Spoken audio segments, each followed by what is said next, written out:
Hello Kulinarians and welcome back to our channel Lakbay Kulinarya. And today, hindi tayo magluluto guys. Ibang klaseng episode ito dahil tayo ay magmi-mix ng drinks para sa mga friends naman nating walwalin. Mahilig mag-inom. And once again, I would like to bring you back Miss Daphne. And makakasama din natin si Leo, isang magaling na bartender dito sa Metro Manila.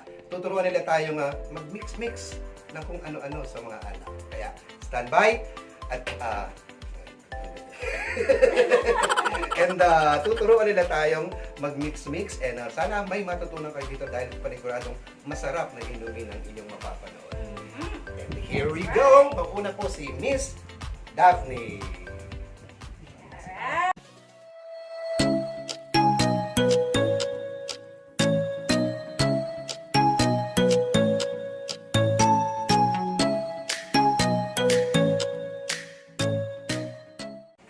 So, pag gagawa tayo ng cocktails, ano-ano dapat ang kailangan natin tandaan? Okay, so we have to make sure na yung ingredients ninyo is available kasi ang lagi natin tatandaan sa cocktails is kapag meron siyang isang ingredients na iba na ang tawag doon. Ibang cocktail na ang tawag doon.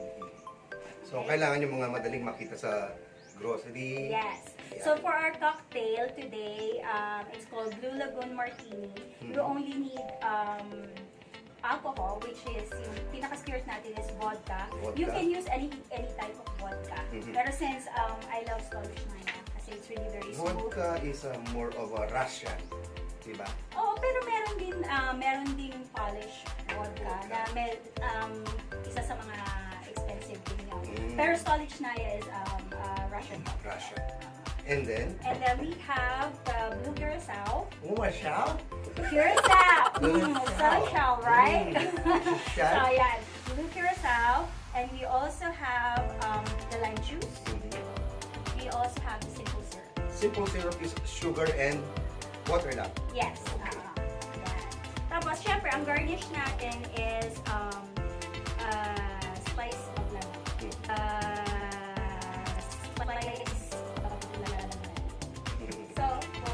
We'll start. So, prepare natin ang ating shaker. We need to put ice here. Yan. Maraming yan. Yes, punuin natin siya. Well, hindi naman punong-puno, but just the right amount. Okay.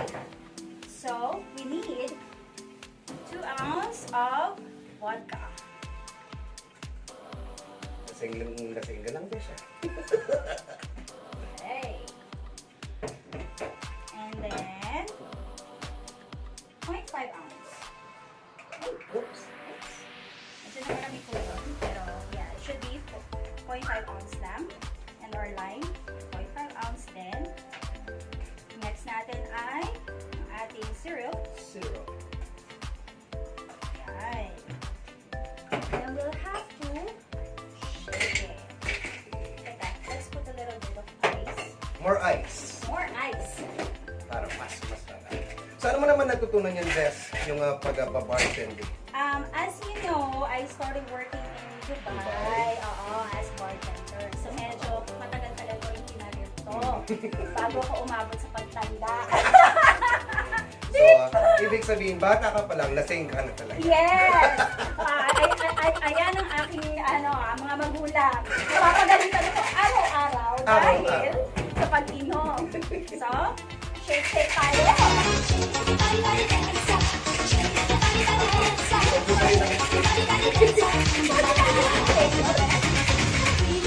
Bali-bali dance. Mga ilang hours mong shake yan?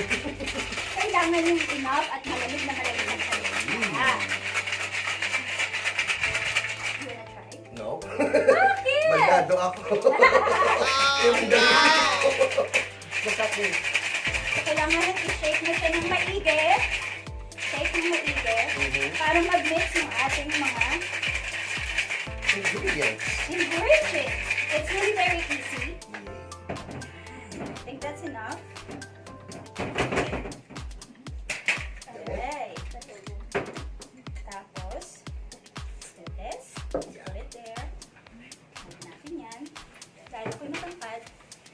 prepared ako.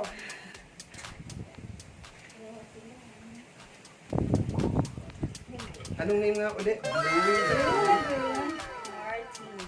Martini. Yes! Tamang-tama. Pati-pati.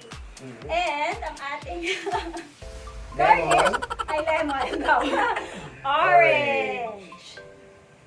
Do you wanna try, Besh? Okay. Let me know what you think. So basically, anong ano nito?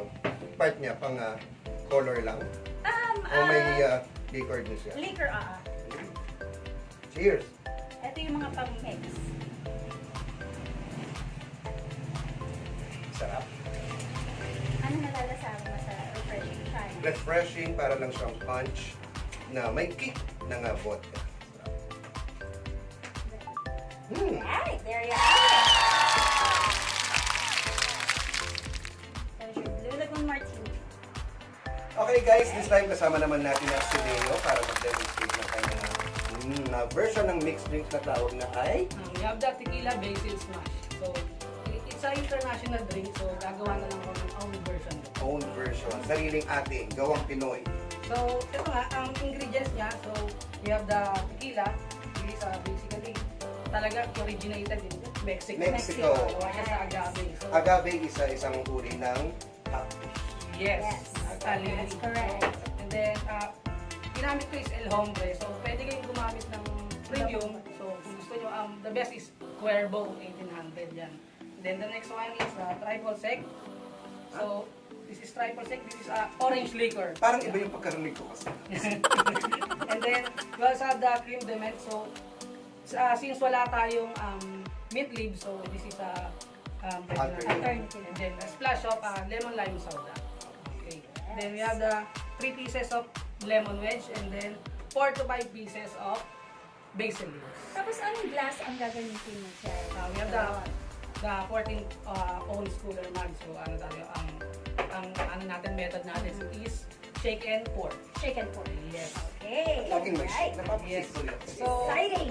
first is, kuha ka ng basil. So, 4 to 5 pieces. And then, break mo lang siya and then, slap mo siya kahit ganyan para lumabas yung oil niya. Okay. Then, squeeze off Slap 3 mo din pieces. Slap it, baby. Slap it, baby. 3 pieces, squeeze off Squeeze lemon. Lemon. Yan. So we have to make sure nakasama yung Balat. kasi Yes, yung yes. zest.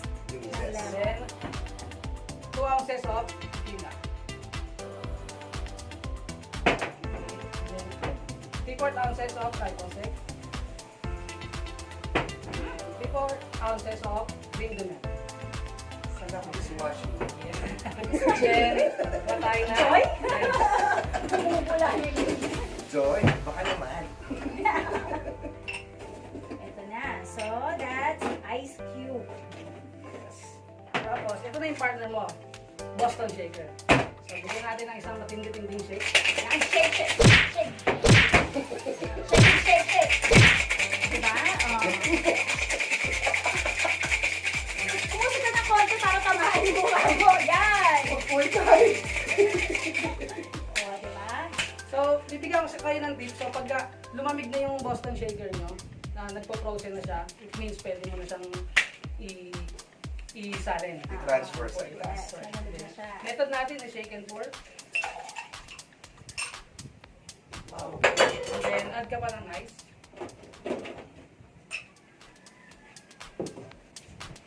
And splash of You'll top it with ano. lemon. Oh my God. Bigyan mo ng isang magandang garnish na. Lemon. There you go. That's it. Oh, tikman mo na. Ako na na. Of course, ikaw ang taga-tikim. Alam niyo guys, bago matapos itong vlog, O, ikaw muna, tapos titikman ko rin. okay. Para dalawa tayong malasing. Yes. Ano nga ulit pangalan? Tequila, smash, basil. Basic. Basil. Ngayon, Sarap. sarap. Masarap. Mm. Ano ang difference niya sa Huwag mo ubusin. ano ang difference niya sa margarita? Sa margarita is we have the sweet and sour mix. So ang sweet and sour mix is composed of equal to 1 part ng lime, lemon, sugar, and water. Yun pala yung Pero siya yung pinaka-the best panggamit. But this is tequila based and then we triple sec yung margarita. So try natin to guys sa inyong bahay-bahay. Sigurado nga sasarap ang inyong buhay. Hoy! Ay! Sorry, nag-enjoy kasi ako eh. Babalik ko na po, babalik ko na. Ayan, so yan ang ginawa ni Leo para sa atin. Guys, gawin natin to ha. Second mixed drink na ang tatawagin natin. We have the 1 punch red sangria. Yes. Sangria. Papatumba kayo na ito. Ano ba ibig sabihin ng sangria? Sangria is a base of red wine. So, meron kasi tayong red sangria and white sangria. Okay. And then, I prefer yung sa mga red sangria, yung dry flavor ng wine. So, huwag kayong gagamit ng sobrang sweet. Akala ko sobrang basa. Yes. Okay, so our ingredients is red wine. We have the house wine. So, ang napili ko is Vinyo Lanza. And then, we have the triple sec. Ayan na naman yung sec na yan. Okay, we have our vodka. We can use local brand. So, sakto yung kung gusto nyo gamitin. Any type of vodka. Yes, ma'am. And then, 1 ounces of cranberry juice. We use ocean spray. And then, any orange juice. Okay, so, titimpay ka na. So, we have the 2 ounces of red wine. Red wine. Then, 3/4 ounces of triple sec. Then, 1 ounce of vodka. Okay.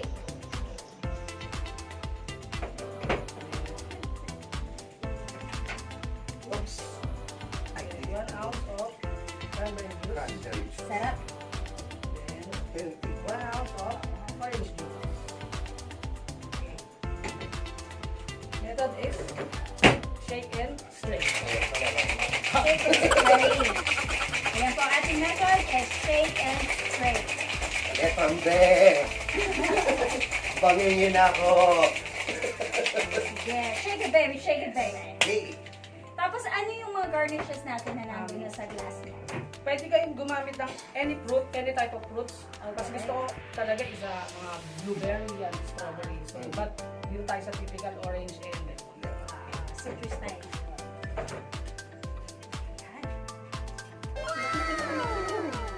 Iba na naman yung kulay. Sarap!